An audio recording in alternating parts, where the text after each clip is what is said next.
Sejam bem-vindos a mais um SmartCast da Smart Summit 2025, maior evento de finanças do Rio de Janeiro. Hoje eu estou aqui com Yuri Alter, Research Associate da Hashdex, e também a Luísa Pires, analista de ativos digitais e fundadora da LP Crypto. Hoje vamos falar um pouquinho aí do mundo de criptos. Eu queria começar com uma pergunta, sobre a questão da blockchain estar sendo usada pelas grandes instituições assim. Como é que anda esse momento? Você começa? Eu começo, Luiz? Acho que eu posso introduzir um pouco, falando sobre essa adoção que a gente está vendo por parte do institucional como uma necessidade. A gente está vendo essa evolução.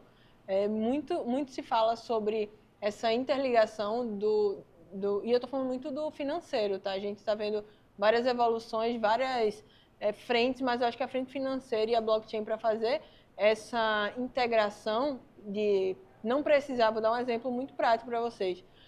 A gente está vendo um avanço quase que geopolítico no crescimento de transações. Então, antes a gente precisava esperar o banco de 9 da manhã até 5 da tarde para poder fazer uma transação, e a gente está vendo que o mundo está acelerando tanto que a gente não consegue mais esperar o outro dia para fazer uma transação ou para, enfim, para fazer qualquer coisa. Então, a blockchain, esse mundo de financeiro, especificamente, vem para integrar essa parte para que a gente consiga tanto diminuir a questão da taxa quanto o tempo de transação. Então, acho que a blockchain, acho que o Yuri consegue complementar, mas ela vem para integrar muito essa necessidade que o mundo está tendo dessa interligação financeira que a gente precisa ter e também essa necessidade que a gente tem de fazer transações mais rápidas, mais eficientes. Como a gente via antigamente, hoje em dia, logicamente, está muito acelerado, mas antigamente a gente precisava de 1, 2, 3 horas para chegar qualquer transação de moeda, né, num exchange ali específico. Então, acho que a blockchain ela veio como necessidade, né? O contrato inteligente também veio com essa necessidade financeira de crescimento, né? Como a Luísa bem colocou, eu acho que a gente tem hoje uma infraestrutura nova que permite com que você faça registro de informações de uma maneira muito mais simples, muito mais auditável, muito mais rápida e mais barata.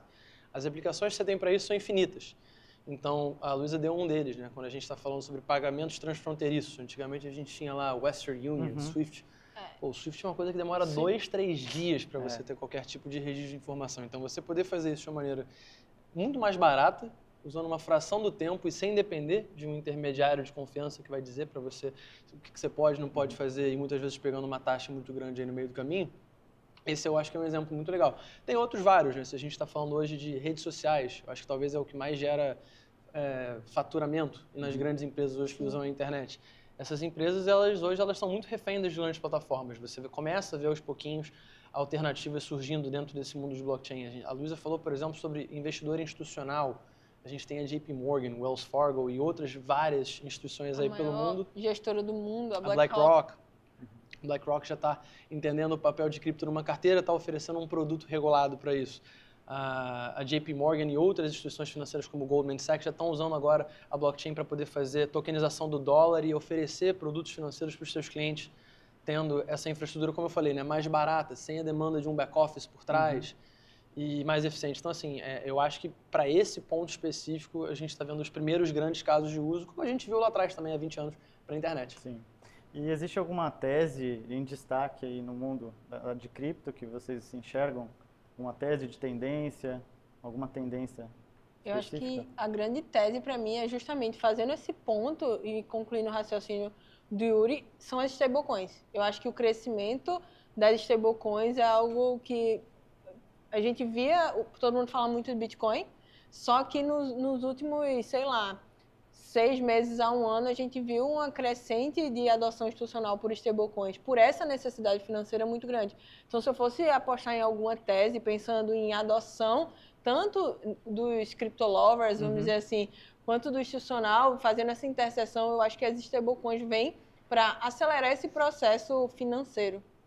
A Luísa falou das stablecoins, nada mais, nada menos do que a tokenização do dólar. Isso. Só que de uma forma muito diferente do modo que a gente está acostumado.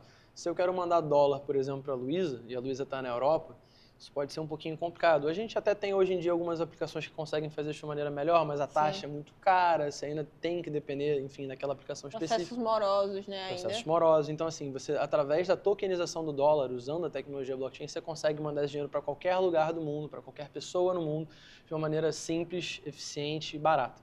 Tem vários outros casos, né? A gente pode citar, por exemplo, falando especificamente sobre novos verticais, a gente tem o mundo de finanças descentralizadas. Esse talvez seja um dos grandes setores que vai muito se beneficiar de todo o movimento que está acontecendo nos Estados Unidos agora, né? A gente teve, com a vitória do Trump, o início de uma implementação, né, de um governo que é mais inclusivo em relação a ativos digitais. E uma vez tendo esse ambiente regulatório mais claro, muitas das empresas que vêm desenvolvendo coisas interessantes, né, em DeFi, né, que são as finanças descentralizadas, eles vão poder eventualmente oferecer inovação sem medo de não ter um arcabouço regulatório claro para atuar, enfim, tomar uma sanção, ter algum tipo de multa. Com relação a essa questão do desenvolvimento, né, regulatório, principalmente ali nos Estados Unidos, tem algum relevante mais recente que você acredita que ajudou na evolução do uso das criptos? A gente teve recentemente, com a eleição do Trump, alguns desenvolvimentos interessantes. Por exemplo, há pouquíssimo tempo atrás a gente tinha em vigor uma regulação chamada SAB 121.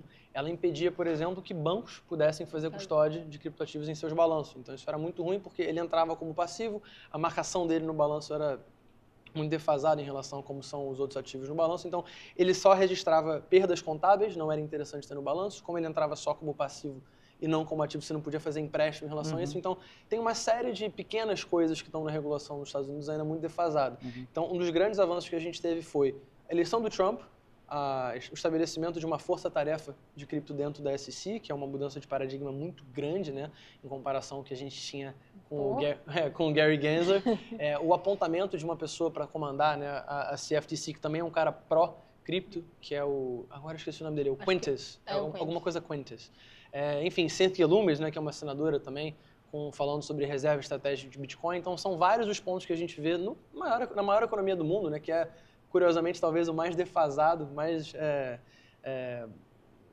parece um dinossauro quando a gente fala do ambiente de cripto, pouco a pouco desenvolvendo esse ambiente regulatório mais favorável. Eu acho que, só complementando, esse ponto bem técnico que o Yuri, como vem de uma gestora, trouxe, para quem está nesse ambiente institucional é muito importante.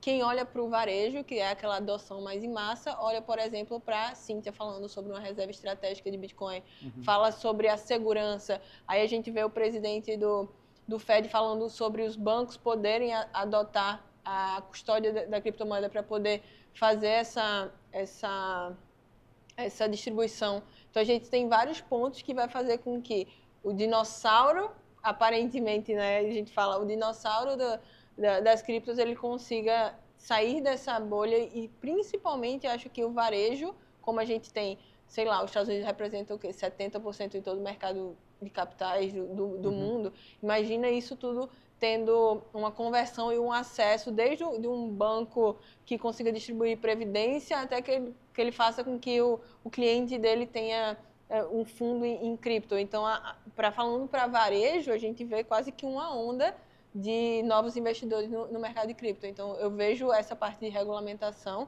e distribuição com muito bons olhos.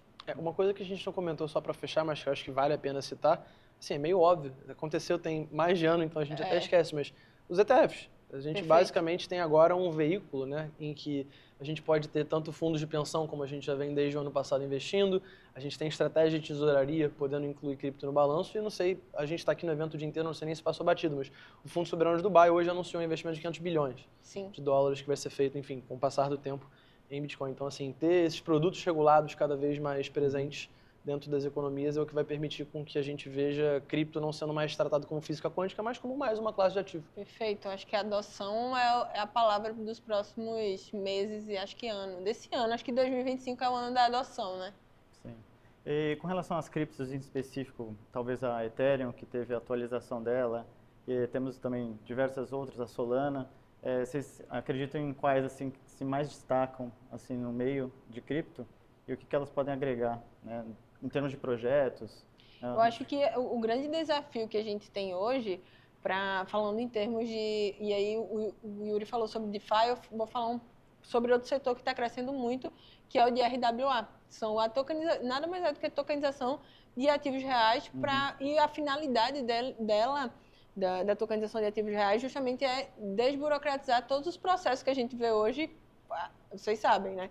A gente está aqui conversando sobre, por exemplo, emissão de dívida, a gente está falando sobre distribuição, a gente está falando sobre várias coisas. Quando a gente fala de tokenizar, a gente não precisa ter um processo de 6 meses a 1 ano para poder, por exemplo, capitalizar uma empresa. Hoje, a tokenização consegue diminuir esse tempo, vamos dizer assim. Então, a tokenização, falando sobre isso, a gente tem 2 pontos chaves para isso. A gente precisa de uma blockchain muito bem estruturada. E aí a gente fala sobre o Ethereum, a gente fala sobre a Solana, mas eu falo principalmente sobre o Ethereum porque eu acho que há uma dúvida, né, Yuri pode falar até melhor do que eu, sobre a utilização do Ethereum hoje em dia, porque a Solana despontou muito. E eu acho que o Ethereum, ela ainda é a rede que os institucionais vão usar para RWA, para você conseguir tokenizar esses ativos que a gente normalmente distribui para o institucional, distribui para uma classe de investidores que são mais seletos. Então, há muito essa necessidade, né? A gente tem o Bitcoin como o precursor, mas a gente teve que precisar de um alicerce muito grande, o Ethereum, a Solana, essas redes de camada 1 vêm para ser o alicerce mesmo do crescimento dessa tokenização que a gente tá vendo.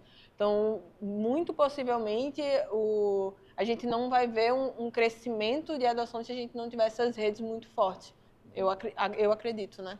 A Luísa citou um ponto interessante, que é quando ela fala sobre RWA e o impacto disso para redes como, por exemplo, o Ethereum, eu não acho que necessariamente vai ser no Ethereum como a gente conhece, sem se aprofundar muito em tecniquez, mas quando você falou sobre a atualização recente que ela passou no ano passado, o nome da atualização é Dencun, e uma das coisas interessantes sobre a Dencun, e um dos efeitos interessantes sobre a Dencun, foi que as soluções de escalabilidade, né, ou como a gente chama, as segundas camadas da Ethereum, começaram a canibalizar um pouquinho da atividade da rede, da receita da Ethereum. E um dos motivos claros é que as instituições, quando elas querem fazer uma rede em que elas possam pegar o dinheiro dos clientes, tokenizar, como a gente está falando em stablecoins e transacionar, ela pode até se aproveitar da infraestrutura da Ethereum, mas ela vai usar na rede própria dela, ela vai criar uma segunda camada dela, muitas vezes com alto grau de centralização, uma rede privada, mas vai se aproveitar, enfim, da infraestrutura que já existe na Ethereum. Então, uma das coisas que a gente observou no ano passado que fez com que os investidores se preocupassem com o desempenho do Ether, né, que é o token nativo da rede Ethereum, foi essa questão da atualização. Como muito dessa atividade, dessa receita que era gerada para Ethereum, foi migrada para a segunda camada. Nesse meio tempo, surgiu a Solana como grande concorrente. A gente tem muitos e muitos projetos que se valorizaram aí bastante e criaram interesse, né, em relação à Solana nos últimos meses. E então a gente está nesse momento em que a Ethereum, desde o Dencun, teve uma desaceleração na sua atividade da rede, enquanto ela gera de receita, e ao mesmo tempo Solana tendo interesse.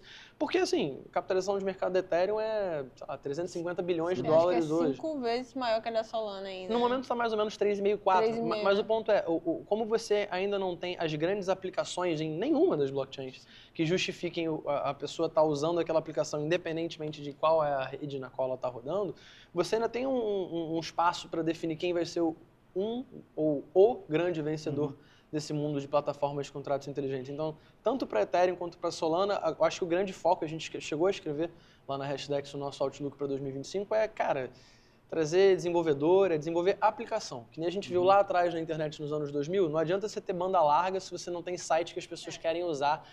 Não adianta você criar escalabilidade se você não tem usuário. Então, essas aplicações que trazem os usuários são o que a gente quer ver para 2025, ver essas redes dando sucesso. Os famosos DEPs ali precisam começar a aparecer. E só complementando, Yuri, que eu tenho uma opinião muito formada e que a gente não precisa ter um vencedor.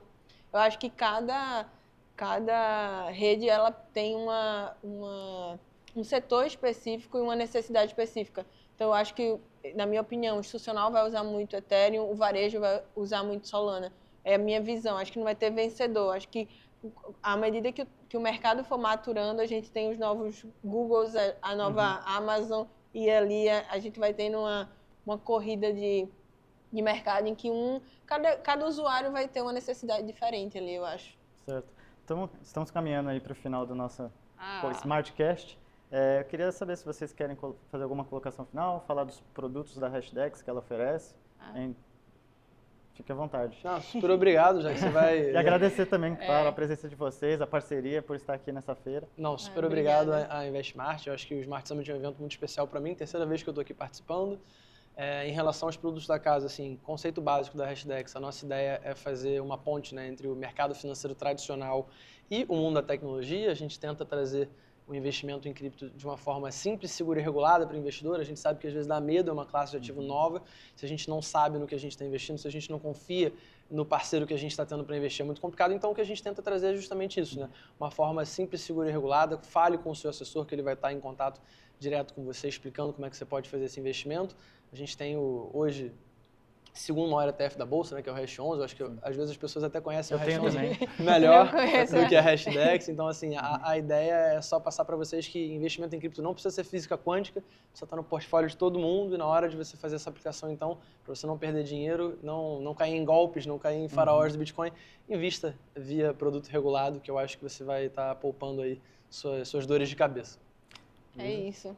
Então, gostaria de agradecer, né? Esse ano a gente participa há muito tempo do Smart Summit. Eu queria parabenizar, porque eu acho que o Smart Summit é o projeto e a feira que mais dá visibilidade ao mercado cripto, acho que disparado do mercado financeiro tradicional. Então, primeiro, parabenizar e falar que não existe mercado cripto sem essa visão e essa adoção institucional. Então, o que a gente faz dentro da LP é justamente fornecer inteligência para que o varejo se sinta confortável para fazer esse tipo de investimento. Então, novamente, parabenizando aí o podcast. E obrigada pela oportunidade. Obrigado a vocês e espero que vocês tenham aprendido bastante aí. A gente vê que tem um oceano azul ainda para crescer.